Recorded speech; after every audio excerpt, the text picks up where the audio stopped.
you with me? All the way. Number 8. Mon Mothma. In the shadowed corridors of galactic politics, few possessed the quiet steel of Mon Mothma.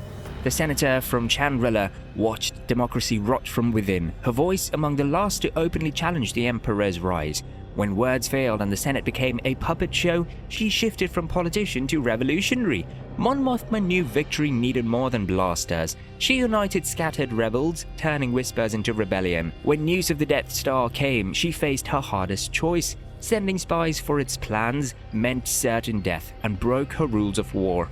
But some moments demand everything, even from those who fight with diplomacy, not guns. She authorized what became Rogue One, though she knew many would call it foolish. Her decision to back Jyn Erso's desperate mission revealed the iron will beneath her calm exterior. Sometimes the most dangerous rebels are those who appear the most civilized, yet Mon Mothma's careful maneuvering kept her distant from the war's bloodiest truths. Unlike the ruthless extremist who raised Jyn Erso in the shadows of rebellion and violence. Number 7. Saw Gerrera. Saw Gerrera had been fighting the Empire since before it even called itself an empire. During the Clone Wars, he learned guerrilla warfare on Andor, mastering insurgency when Jedi still believed in clean victories. That brutal education served him well when the Republic betrayed its own Jedi and became the enemy. While rebels debated strategies, Saw chose explosives and ruthless ambushes. His partisans were so extreme that even rebel soldiers feared him, calling him both a necessary evil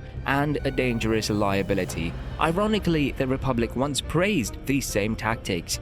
Beneath his scarred face and breathing mask hid a father's heart. After Lyra Erso's death and Galen's capture, Saw rescued their daughter Jyn. He raised her to fight, survive and trust no one, lessons that saved her life but doomed his own. Number 6. Bodhi Rook. For years, Bodhi Rook served the Empire with quiet efficiency, piloting cargo shuttles across the galaxy. Born in Jedha, he watched his world fall under Imperial rule, temples buried under mining rigs and military bases. He told himself politics weren't his concern, a lie that grew heavier each day. Meeting Galen Erso shattered Bodhi's indifference. He realized the horror he'd helped build the Death Star, a weapon to erase entire worlds. Guilt consumed him, and defecting felt terrifying, but staying was worse. Stealing a shuttle, he fled to the partisans with Galen's message, becoming a vital rebel asset overnight. From cargo pilot to courageous hero, Bodhi risked everything for hope. On Scarif, while others fought with blasters and sabers, Bodhi battled frequencies and encryption codes. He sliced into Imperial communications, enabling the ground team to coordinate their desperate assault. Because of him, the Death Star plans reached the rebel fleet above. But technical expertise alone wouldn't be enough to survive Scarif's hell. For that, they needed raw firepower and unbreakable resolve. Number 5. Baze Malbus. Baze Malbus had once been a guardian of the worlds, protector of Jedha's temples and keeper of its sacred ways. But decades of war stripped away his faith, leaving a pragmatic warrior who trusted only in heavy weapons. His massive repeating blaster became both shield and scripture, its firepower the only prayer he still believed in. The Empire's cruelty eroded him slowly. Temples he guarded became mines, wisdom crushed into worthless crystals. Anger replaced hope, but he never left Chirrut's side. His gun and Chirrut's faith fought as one fury shielding hope, skepticism balanced by trust. Together they were resistance itself, a blind believer and a fallen guardian refusing to surrender. On Scarif, Baze's skill with heavy weapons proved crucial against Death Troopers and Stormtroopers alike. His covering fire let his teammates advance, each cannon burst, buying precious seconds in a battle measured in heartbeats. Number 4. Chirrut Îmwe. Chirrut Îmwe moved through the galaxy with the serene confidence of a man who had never truly seen darkness. Blind since birth, he learned to perceive the world through disciplined training and the Force's subtle guidance. Where others sought disability, Chirrut found freedom from the distractions that clouded judgment. He was a guardian of the worlds, living by faith alone. Blind yet seeing through the Force, his mantra, "I am one with the Force and the Force is with me," guided each step. When the Empire ravaged Jedha for kyber crystals, he didn't despair, for he knew the Force kept him alive for one purpose, to resist darkness.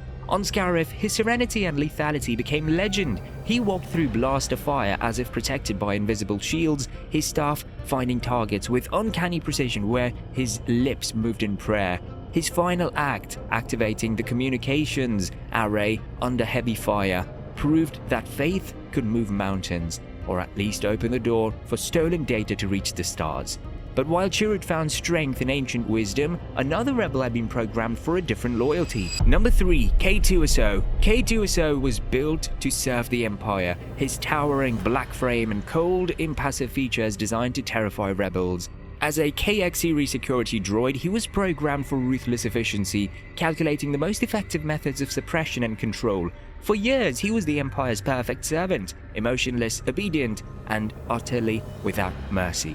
Then Cassian and Andor captured and reprogrammed him, giving him something close to free will. His new personality was brutally honest and sarcastic, mocking everyone's plans with dry humor. Despite grim survival calculations, he stayed fiercely loyal to Cassian and the rebellion, becoming both their deadliest weapon and driest comic relief. On Scarif, K-2SO's final stand became rebel legend. Number 2. Cassian Andor.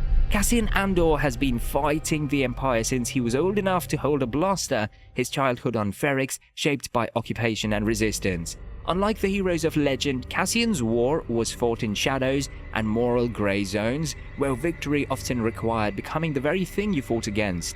As a captain in rebel intelligence, he had learned that freedom's price was measured not just in lives lost, but in souls compromised. The weight of Cassian's choices carved lines on his face. Each covert mission hardened his heart, but he clung to his humanity. As an expert in espionage, thinking like an Imperial while fighting like a rebel, he was perfect to steal the Death Star plans. He knew success might demand the ultimate sacrifice, including his own. On Scarif, Cassian's leadership proved decisive in coordinating the ground assault while supporting the mission's true objective. His willingness to trust his teammates with their specialized roles while maintaining overall strategic control demonstrated the kind of collaborative leadership that separated true heroes from mere legends.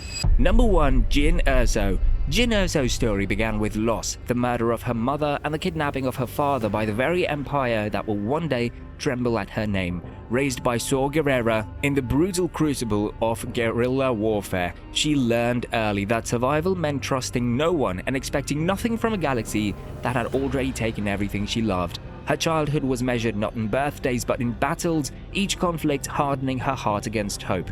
For years, Jyn hid from the galaxy's pain, living with false names and no purpose. But when she learned her father secretly built the Death Star's floor, everything changed. His sacrifice tore down her walls of indifference. She realized some battles find you whether you want them or not, and running away only delays your destiny. On Scarif, Jyn's transformation from reluctant participant to inspiring leader became the mission's driving force. Their sacrifice in Scarif became the foundation stone of the rebellion's ultimate victory, proving that even the Death Star's terrible power could not destroy the one thing the Empire feared most: the willingness of ordinary people to do extraordinary things when freedom itself hung in the balance. Which Rogue One hero do you think is the greatest and why? Let me know in the comments. Like and share if you enjoyed this breakdown, and if you're curious about Tony Gilroy's favorite Star Wars characters, that video is already waiting. Subscribe for more.